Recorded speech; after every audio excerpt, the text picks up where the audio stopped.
Well, hello, Charlotte.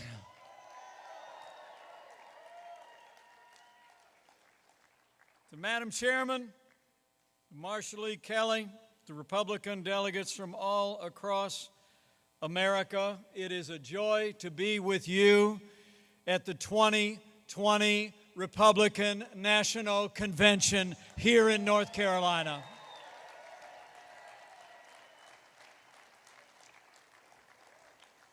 And I want to thank you all for that warm welcome. But I also want to thank a great friend of mine who was a great leader in the state of Wisconsin and is one of the great conservative voices in our party today.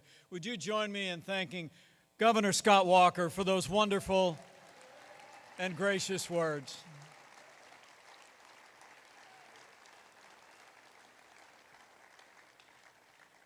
It's deeply humbling for me to come to you on a day like today. I heard there was a unanimous vote a little bit earlier.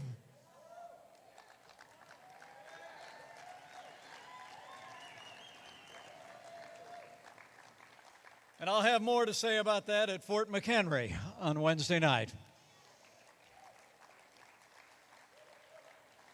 But let me just say, a moment like this in my life, I just can't help but think of those ancient words. Who am I? And who is my family that you've brought us this far? And I want to thank you for the honor of this day.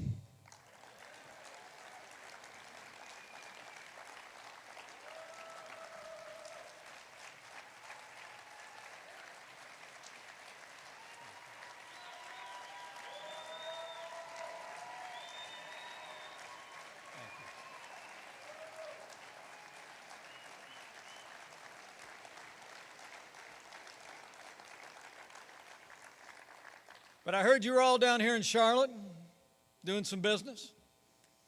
The beginning of a great week for the Republican National Convention. But I got to be honest with you, I'm here for one reason and one reason only. And that is not just the Republican Party, but America needs 4 more years of President Donald Trump in the White House.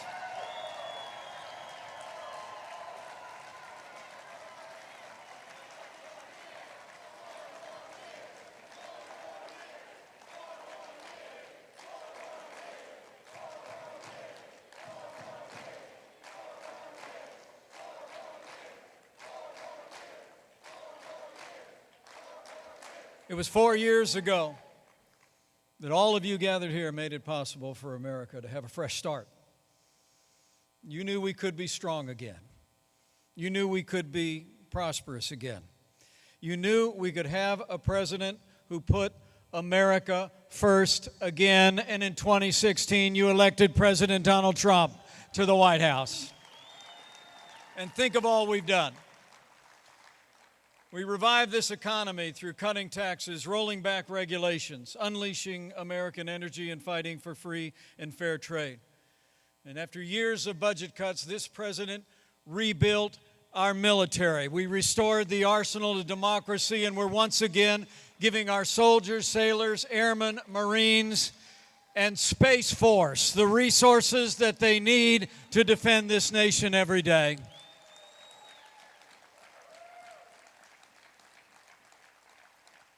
We've stood up for the rule of law and for our most cherished liberties. This president has seen, with your support, more than 200 men and women confirmed to our federal courts at every level, and they are all conservatives who will uphold the God-given liberties enshrined in our Constitution, like the freedom of religion, the freedom of speech, and the Second Amendment right to keep and bear arms. And I couldn't be more proud to be vice president to a president who stands without apology for the sanctity of human life.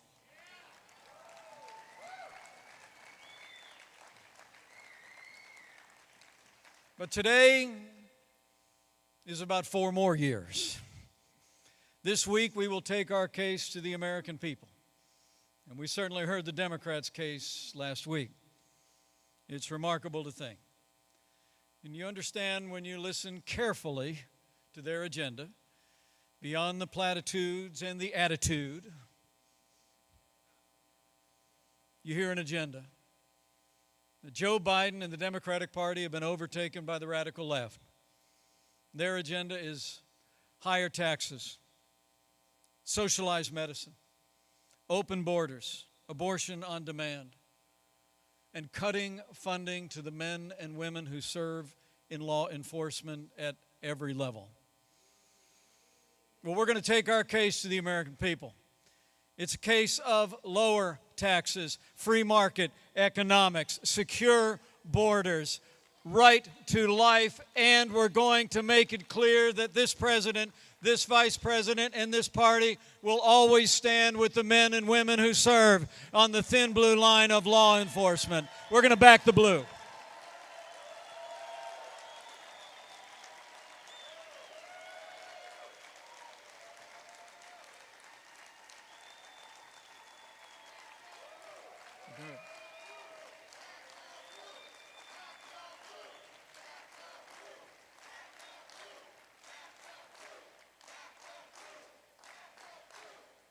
You know, I don't have to tell you here at the Republican National Convention, the choice in this election has never been clearer, and the stakes have never been higher. And we'll be taking our case to the American people this week, but it'll be you and the millions of Americans involved in our party in every state and territory of this nation who will be carrying that message to the phone lines and to the front doorsteps of the American people. And it's the reason why I wanted to be here today. And it's the reason why I got a good feeling you might just see a friend of mine at the Republican National Convention today. Because we wanted to say thank you. We wanted to say thank you for all the work that you have done and all the work that you will continue to do on the days ahead. In the car on the way here after I landed in Charlotte, I was on the phone with more than 5,000 volunteers all across America. We're going to be getting people together in your state and in every state and territory across this land. We already have the largest grassroots campaign in American history, and we're going to secure 2 million volunteers before Election Day.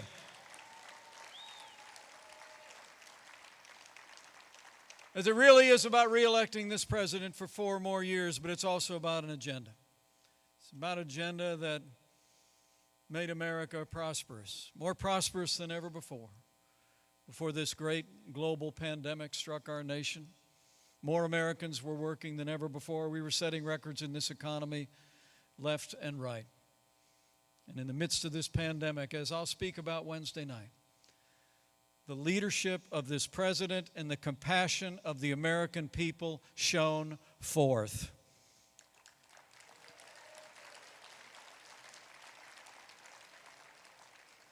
And we'll continue to work every day until we put this coronavirus in the past. And when we re-elect President Donald Trump, remember it's going to be 4 more years. That means more jobs.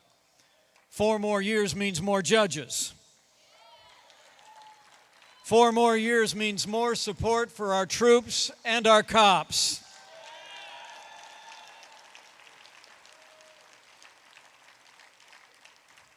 And it's going to take at least 4 more years to drain that swamp.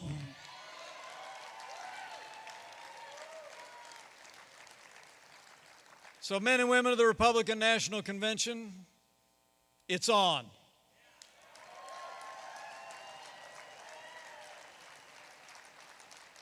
Now is the time. This is the moment for each of us to do everything that we can in our power to re-elect this president, this team, for 4 more years.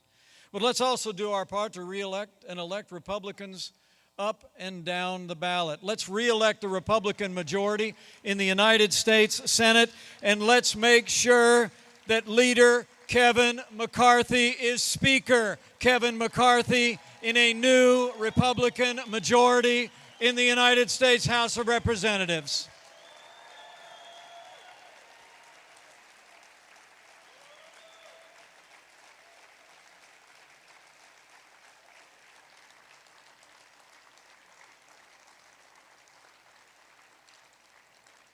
So we've all got work to do, and I know you're up to the task.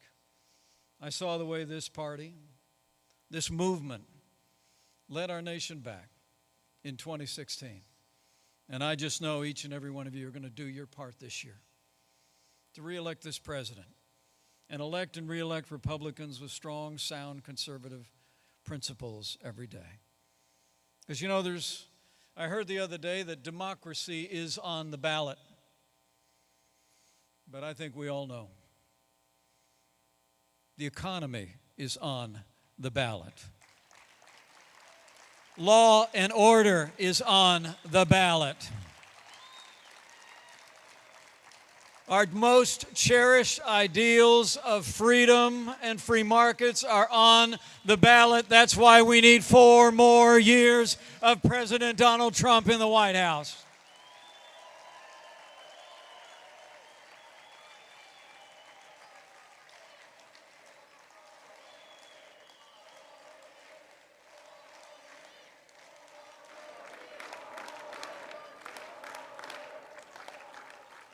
So I'm going to slip away because I have a feeling somebody else will be here before too long. And as I said, I'll have more to say about the action that you took today come Wednesday night at Fort McHenry.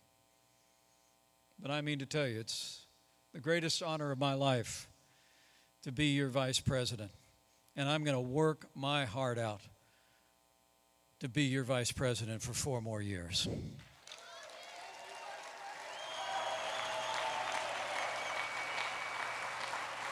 And I'm absolutely convinced that if all of us do all that we need to do between now and November 3rd, if we organize, if we mobilize, if we hit the phones, if we hit the doorsteps, if we do our part in every state and every territory of this country, we're going to elect and re-elect Republican leaders all across this land. We're going to re-elect President Donald Trump for 4 more years, and with your continued support and with God's help, we're going to make America great again. Again. Thank you all very much. An honor to be with you today. God bless the Republican Party, and God bless the United States of America.